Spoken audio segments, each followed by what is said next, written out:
time is precious. Life is not just the passing of time. Life is not just the passing of time. Life is a collection of experiences, their frequency and their intensity. Life is not just watching the clock tick away. Life is a collection of experiences, their intensity, their frequency. When my friend Mark died at age 44, someone says, that's young to die. But what if he lived 4 lifetimes in one? It might not be too young.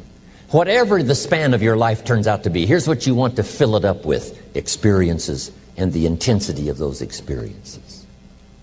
But now let's talk about the management of time. Now, jot this down: approaches to the management of time. Here's the first one: ignore the subject. I mean, that's good advice. Don't let anything overly bug you. Because remember now, you don't have to do anything.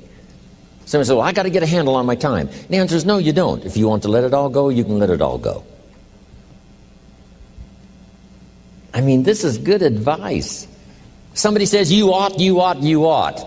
Jot this down. Ignore all the you oughts or you should. Only if they're giving general information. We should. It's better to say, if you're teaching, we should. Not you should, we should. Then you let me listen in without it being too confrontational. If everyone did this, see, that'd be great. And then you give a person a chance to choose to do it or not to do it. But when you start the you ought, now see, if I don't, now see, we've got some tension and maybe some problems. So you oughts seem to always create problems. Because this is personal dignity. And you don't want to destroy someone's dignity by doing all the oughts and then they feel reluctant to do it. Now we've got problems. So if you want to, just ignore this subject on time management. Now here's the next one. Step down to something easier. The guy's in sales and he says, oh, I want to own the company. Finally owns the company. Now he's got no time to play golf. He said, when I was in sales, I was making big money playing golf 3 days a week. Heck with this owning something. Heck with managing. My life was never my own after I started to manage. I'm going back to sales. See, this is the key.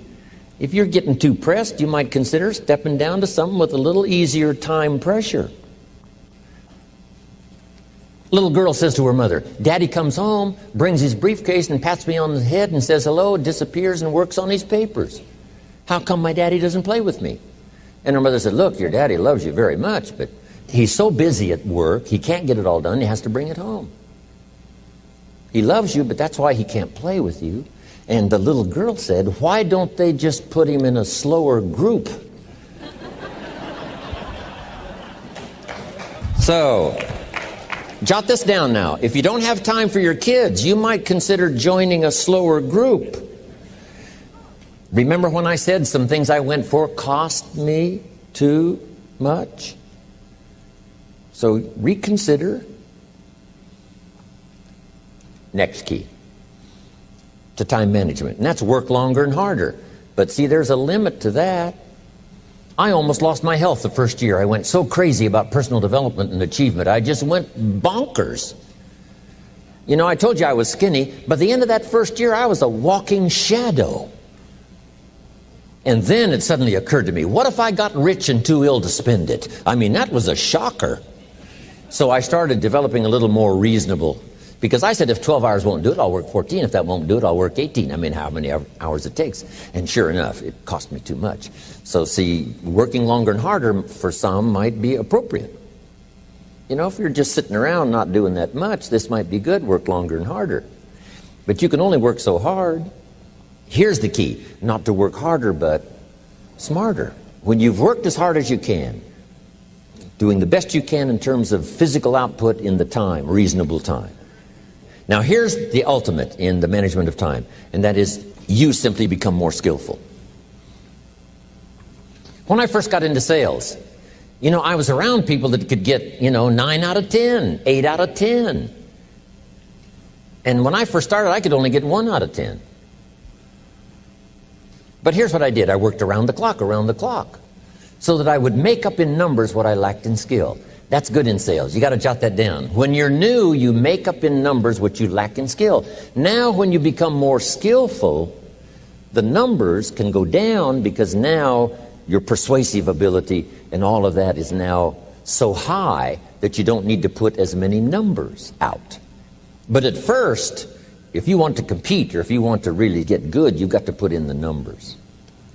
But if you get more from yourself, develop more of yourself, now the time management becomes an easier task. Now here's the next thing. Either you run the project or it runs you. I've found out when you start something, at first you're in charge. All of a sudden, a year later, it's in charge. Some of the companies I started, I'm telling you, I'm in control. A couple of years later, I'm out of control. At first, I've got it on the run. 2 years later, it's got me on the run.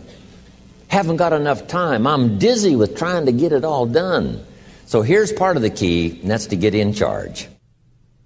It's easy to start something. First thing you know, you're out of control. It's in control. The enterprise you get started now runs you ragged. Because I did that when I had the whole 13 offices and the big entourage. I'm telling you, it was like short nights and long days and just sort of the never-ceasing demand for time and activity, which was fine. At that time in my life, it was fine, and created a lot of good results and laid some good foundation for a lot of future careers that came from those unique times. There's a pretty long list of people who were inspired by it and educated by it and participated in that program I had going. But then I rechanged the format to sort of rearrange my own life personally, which has paid off for me. Now I have a heavy workload, but if you finally get to the place where you have most everything done for you, I still farm in Idaho, but I'm what's known as a gentleman farmer. A gentleman farmer gives orders and other people do the work. It's different than being a farmer doing the work yourself. I know that because I was raised in the farm country where I still have my farm, but now I have the luxury of participants who look after my agriculture, look after my home building. My daughter looks after all of my accounts and my residences and my real estate, and I have good partners in business. That's extra luxury, where you can do your specialty and other people working make it valuable.